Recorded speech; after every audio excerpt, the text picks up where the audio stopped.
first question is always the easiest. I would like you to tell me a little bit about yourself and what your journey looked like, because I don't think a lot of people think to themselves when they're little, I'm going to be on television talking about the pandemic to millions and millions of people. So how did you get to where you are today? Well, I'm a doctor. I'm a doctor first, but I was always interested in health policy. I think whether you're a physician or whatever facet of society you're involved with, understanding, how that works and having a voice, I think is really important. So I got interested in health policy at a pretty young age when I was in medical school, and it just sort of morphed from there. I started doing more and more writing in that area. Did advising to people. Ultimately, I worked at the White House as an advisor to the president on healthcare policy. And I think it was the first time I realized that the way you communicate big topics is really important. Understanding them is important, but how you then communicate them is also really important. And I think through a series of steps after that, that took me to journalism. Where I could be both a doctor and a journalist.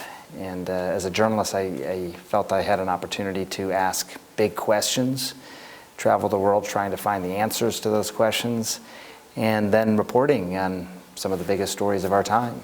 Wars, natural disasters, but also things like this pandemic, which obviously was something that affected everybody on the planet for the last several years.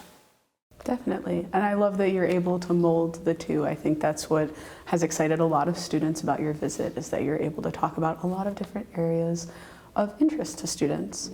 So talk to me a little bit about what you would like to cover tonight. What do you hope students and ELN community members walk away from after hearing you speak tonight?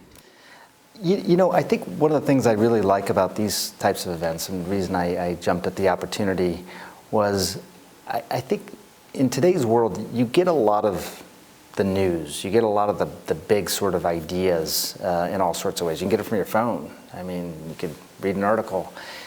But I think there's a lot of nuance that sometimes gets lost in all this. People, they get the 2-minute headline, but they don't get the backstory, or they don't get how certain decisions were made.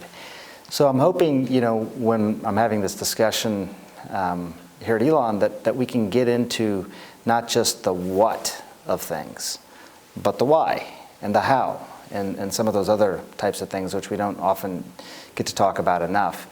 I learn a lot when I come to these as well, these types of events. I don't get to do nearly enough of them. I wish I could do more, but when I come, I learn a lot, and then being able to take some of that for myself, I'm already reflecting on some of the experiences I've had today, and being able to then incorporate them into my reporting, my thinking, my discussions, fueling my own curiosity. So I hope, if nothing else, I can convey that sort of lifelong learning aspect of things, and the desire to dig a little deeper, to just go a little bit deeper beyond the headlines into what's really happening in the world.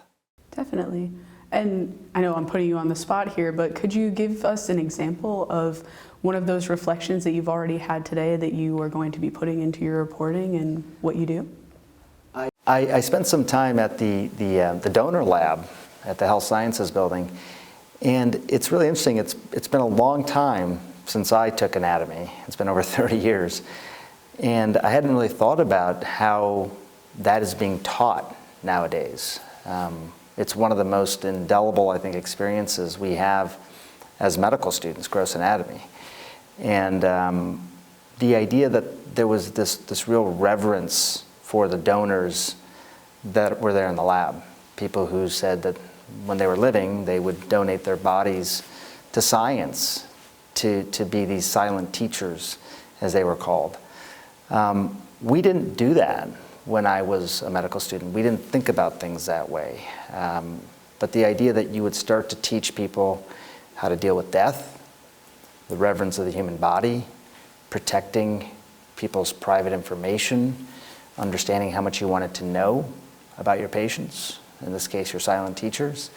I thought that was really interesting, and it wasn't something that I had thought about 1 second before I walked into that room, and now I've been thinking about it for a couple of hours, just sort of letting it simmer in the back of my head.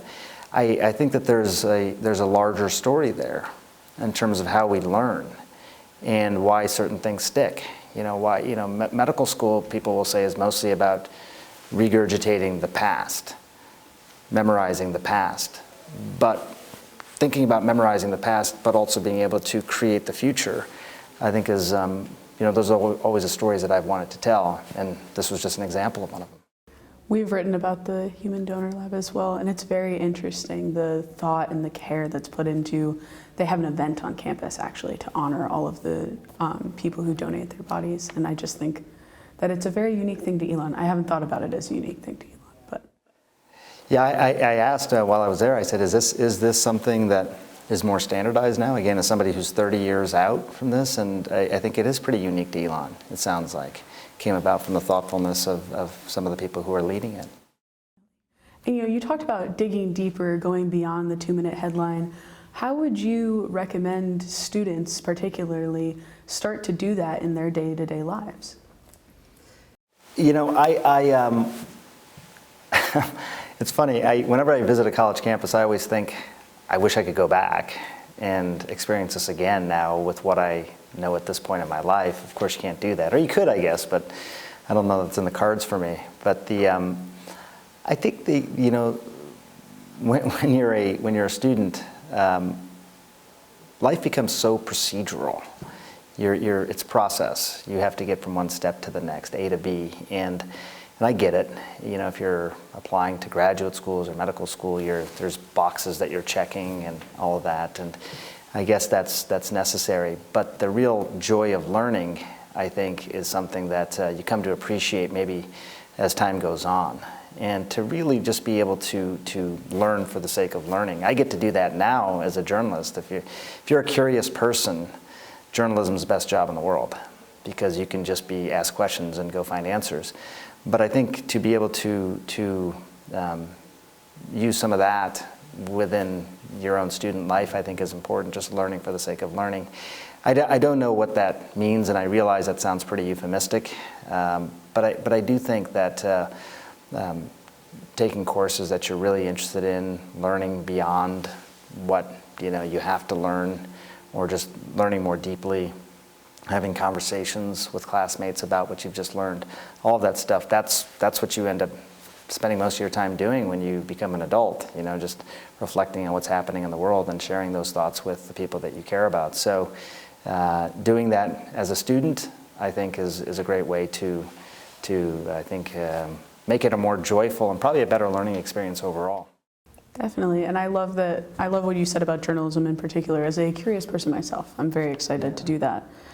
And I know we don't have a ton of time left, so my last question, a lot of your work, and especially in your latest book, is based on living longer, healthier, happier lives, being resilient.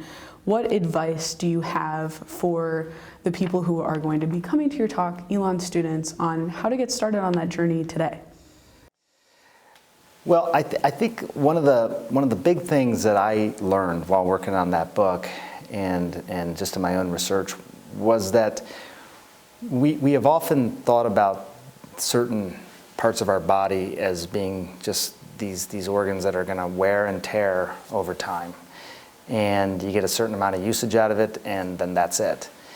And what I think we're learning more than ever is that our body can continuously rejuvenate itself in ways that we're still appreciating. I mean, there's been a lot of research over the last 3 decades now on stem cells and understanding that stem cells will create new cells in the body, and that age itself probably shouldn't be measured by the number of years that you've lived, but by the percentage of young, healthy, well-performing cells in your body. The percentage of those cells at any given time is probably a better reflection of age than circumventing the sun a certain number of times. So I think that there's a lot that goes into that in terms of what that means for your day-to-day life and how you live your life. But I think what I'm most inspired by is that we have this capacity within our own bodies to continuously re-nourish and rejuvenate in ways that we haven't fully appreciated. And I just hope people are really inspired by that.